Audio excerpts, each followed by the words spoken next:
கவிஞர் கண்ணதாசன் அவர்கள் சினிமாவிலே பாடல் எழுதுவதற்கு முன்பாக என்ன வேலைகள் பார்த்து கொண்டதார் அப்படிங்கிறத பற்றி ஒரு சுவாரஸ்யமான தகவல் வெளியாக இருக்கு நண்பா. கண்ணதாசன் அவங்களுக்கு பிடிக்கும் அப்படின்னா நம்ம சேனலை லைக் அண்ட் சப்ஸ்கிரைப் பண்ணிருங்க. 1974ஆம் வருடம் கவிஞர் கண்ணதாசனுடன் ஒரு வானொலி நிலையத்திலேயே பேட்டி என்பது எடுத்திருக்காங்க. அப்போது கேள்வி என்பது கல்லூரி மாணவர்கள் கேட்டபோது கண்ணதாசன் பதில் சொல்கிறார். அப்போது பச்சையப்பன் கல்லூரி மாணவர்கள் வைரமுத்து கேள்வி கேட்டார் என்பதும் குறிப்பிடத்தக்கது அப்படின்னு சொல்லியாகணும்.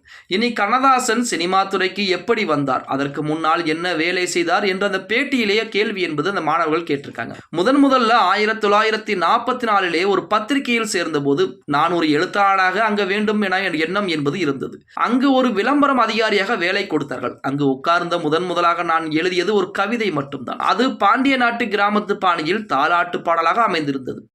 அதை கொண்டு போய் ஆசிரியரிடம் கொடுத்தேன். அதை அவர் பிராசித்திருக்கிறார். அதாவது அச்சடித்து முடித்ததும் அந்த கவிதையை மற்றவர்கள் பாராட்டிய போது கவிதை எழுதுவதில் ஆர்வம் என்பது எனக்கு அதிகரித்திருக்கிறது. அதற்கு முன்னால் கவிதை எழுதுவதற்கான எண்ணம் எனக்கு இயற்கையாகவே உண்டு அப்படின்னு சொல்லியிருக்கிறார். அந்த எண்ணத்தை ஊக்குவிப்பதற்கான சந்தர்ப்பமும் கிடைத்திருக்கிறது. அந்த சந்தர்ப்பம் கிடைத்ததும் பலரது பாராட்டுகளும் தொடர்ந்து கிடைக்க ஆரம்பிச்சு. அதனால் தொடர்ந்து எழுத வேண்டும் என்ற எண்ணம் எனக்கு வந்திருக்கிறது. அதற்கு பிறகும் சந்தர்ப்பம் ஒழுங்காக அமைந்த காரணத்தினாலே கவிதை எழுதி கொண்டே இருந்தேன். சினிமா துறையில் வசனம் எழுதுவது முயற்சியில் தான் நான் ஈடுபட்டு வந்தேன். அந்த ஆசை எனக்கு அதிகமாகவே இருந்தது.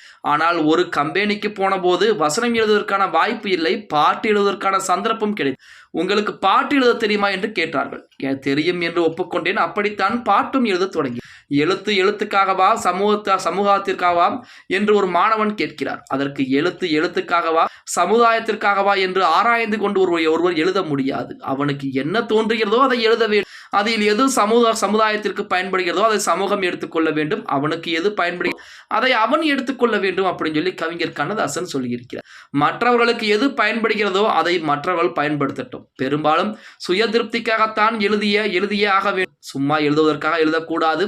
கவிஞன் என்பவன் தன்னுடைய அபிப்பிராயங்களை வெளிப்படுத்துவதுதான் முக்கியமாக தவிர மற்றவர்கள் விரும்பும் வெறுப்புகளை பற்றி அவன் கவலைப்பட வேண்டிய அவசியமே கிடையாது அப்படிங்கிற மாதிரி கவிஞர் கண்ணதாசன் அவர்கள் சொல்லியிருக்கிறார். கவிஞர் கண்ணதாசன் அவர்களை பொறுத்த வரைக்குமே சினிமா துறையிலே மிகப்பெரிய ஒரு நபராக வர வேண்டும் அப்படின்னு சொல்லித்தான் சினிமா துறைக்கு அவர் வரக்கூடிய வேலையை பார்க்கிறார். சென்னை வருகிறார். சென்னையிலே அவருக்கு சினிமா துறையில் வாய்ப்புகள் கிடைக்கல. பத்திரிகையிலே கவிதை எழுதக்கூடிய ஒரு வாய்ப்பு தான் கிடைத்திருக்கிறது. அதை பயன்படுத்தி கொண்டு அந்த கவிதை எழுதி கொண்டே கொஞ்சமாக முன்னேற்றம் செய்து கொண்டு அந்த கவிதையின் மூலமாக திரைக்கதை எழுதலாம் அப்படிங்கிற முடிவுக்கு வருகிறார். திரைக்கதை எழுதுவதற்குரிய அந்த வாய்ப்புகளை தேடி அலைகிறார் கவிஞர் கண்ணதாசன். இறுதியிலே அவருக்கு பாட்டு எழுதக்கூடிய அந்த வாய்ப்பு தான் கிடைத்திருக்கிறது. அந்த பாட்டு எழுதக்கூடிய அந்த வாய்ப்பையுமே பார்த்தீங்க அப்படின்னா மிக கெட்டியாக பிடித்து கிட்டத்தட்ட 5000க்கும் மேற்பட்ட தத்துவமான பாடல்களையும் கவிஞர் கண்ணதாசன் கொடுத்திருக்கிறார் அப்படின்னு சொல்லலாம். ஓகே गाइस, வீடியோ பிடிச்சிருந்தா மறக்காம லைக் அண்ட் சப்ஸ்கிரைப் பண்ணிருங்க.